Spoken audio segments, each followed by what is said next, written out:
지금 비트코인 차트 굉장히 좋습니다. 상승한다는 점에서는 의심의 여지가 없는데 앞으로는 비트코인보다 이더리움이 시장을 주도하는 상황이 나올 것이고 이더리움이 시장을 주도한다는 건 알트장이 도래한다는 것과 다름없습니다.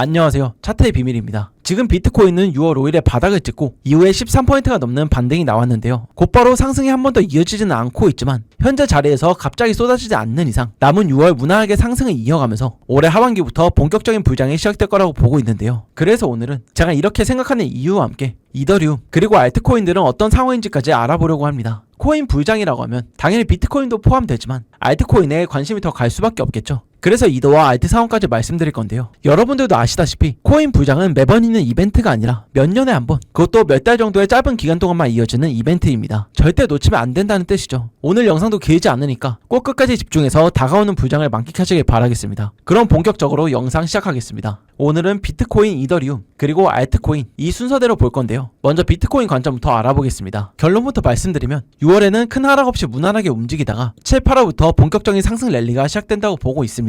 왜냐하면 주봉에서 일반강세 다이버전스가 나왔기 때문인데요. 일반강세 다이버전스란 RSI가 30, 과매도를 찍은 이후에 차트의 저점은 낮아지고 RSI의 저점은 높아졌을 때를 말하는 것으로 굉장히 확률 높은 상승 신호입니다. 과거 2022년에 비트가 15.4K까지 떨어졌죠. 이때 다들 비트코인은 끝났다, 10K 아래로 떨어질 거다, 이렇게 하락을 보는 분들이 많았지만 주봉에서 일반강세 다이버전스가 나왔고 이후에 126K까지 이어진 상승의 시작점이 됐는데요. 그래서 저는 똑같이 주봉에서 일반강세 다이버전스가 나온 지금 이 자리가 바닥이고 앞으로 우상향할 일만 남았다고 생각합니다. 그리고 본격적인 상승 랠리는 7, 8월부터 시작될 거라고 말씀드렸는데 그 이유는 클래리티 법안입니다. 클래리티 법안은 쉽게 말해서 지금까지 미국은 가상자산을 주식 같은 증권으로 볼지 금 같은 상품으로 봐야 하는지 명확한 기준이 없었습니다. 그래서 이 부분에 대한 명확한 기준을 세워서 법적 불확실성을 해소하고 전통 자본시장 진입을 촉진하는 것이 목표인데요. 비트코인 현물 ETF처럼 코인 시장에서 큰 호재로 작용하는 이슈입니다. 클래리티 법안은 올해 7, 8월 안에 승인될 가능성이 높은데요. 과거 비트코인 현물 ETF가 승인되고 큰 상승이 나왔던 것처럼 클래리티 법안이 통과되면 이후에 큰 상승이 나올 수 있다고 보시면 됩니다. 지금까지 비트코인 중장기 흐름을 알아봤고 다음으로 단기 관점은 어떤지 보겠습니다. 현재 차트 흐름을 봤을 때 지금 자리에서 좀 더 눌릴 수 있는데요. 기존에는 63.7K를 이탈하지 않으면서 올라가는 걸로 예상했지만 62.3K까지도 하락이 열려있다고 보입니다. 그래도 62.3K를 이탈하지 않는다면 빠르면 이번 주, 늦어도 다음 주 안에 67.5K를 돌파한 뒤에 70.6에서 71.8K까지 올라갈 가능성이 높은데요. 물론 15일에 67.3K를 찍고 나서 살짝 눌리고 있지만 지금 당장 큰 하락이 나올 차트는 아니라고 보고 있습니다. 그래서 지금은 61.3K를 지켜주면서 70.6에서 71.8K까지 올라가는 가능성이 높다는 점 기억해 주시면 되고, 다음으로 이더리움 볼 건데요. 제가 인트로에서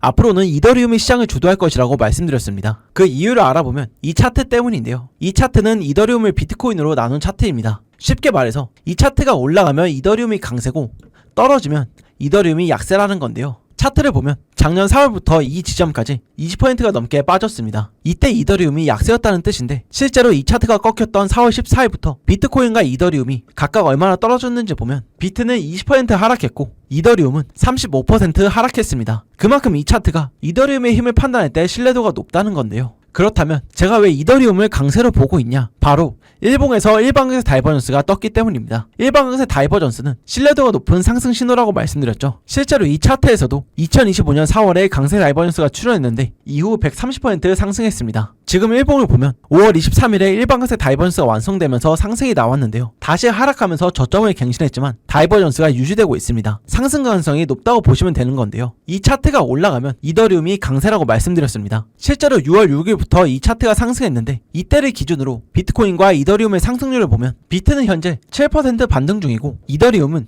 15% 반등 중이죠. 현재 이더리움이 비트코인보다 힘이 세다는 것이고 저는 이 차트에서 하락 신호가 나오기 전까지는 지금같이 이더리움이 강세인 상황이 유지될 거라고 생각합니다. 하락 신호가 나오게 되면 추후에 영상으로 알려드릴 거니까 구독 미리 눌러두시고 확인하시면 되고, 다시 돌아와서 이더리움의 힘이 세다는 걸 알아봤는데 다음으로 다른 알트코인들은 어떤지 보겠습니다. 결론부터 말씀드리면 알트들은 생각보다 건강하다고 판단 중인데요. 물론 막 저 위에서 물린 분들은 다르게 생각하실 수 있지만 지금의 상황만 놓고 봤을 때는 굉장히 건강한 상태입니다. 제가 왜 이렇게 생각하냐면 원래 비트가 이렇게 전저점을 이탈하고 나면 살아나는 알트들이 하나도 없어야 됩니다. 하지만 지금 업비트만 봐도 비트가 이렇게 빠졌을 때 잘 버텨준 종목들이 있죠. 물론 비트 따라 쭉쭉 빠진 종목도 있습니다. 다만 그렇지 않은 종목들이 많은 상황이고, 그렇다는 건 종목만 잘 고른다면 충분히 좋은 상황이라는 건데요. 그래서 오늘은 종목을 잘 고르는 꿀팁을 하나 말씀드리려고 합니다. 진짜 여러분들은 이거 하나만 기억해도 되는데요. 주봉이 21선 위에 있는 종목을 고르는 겁니다. 에이다 같은 종목을 보면 21선 아래에 있기 때문에 영 힘을 못 쓰고 있지만,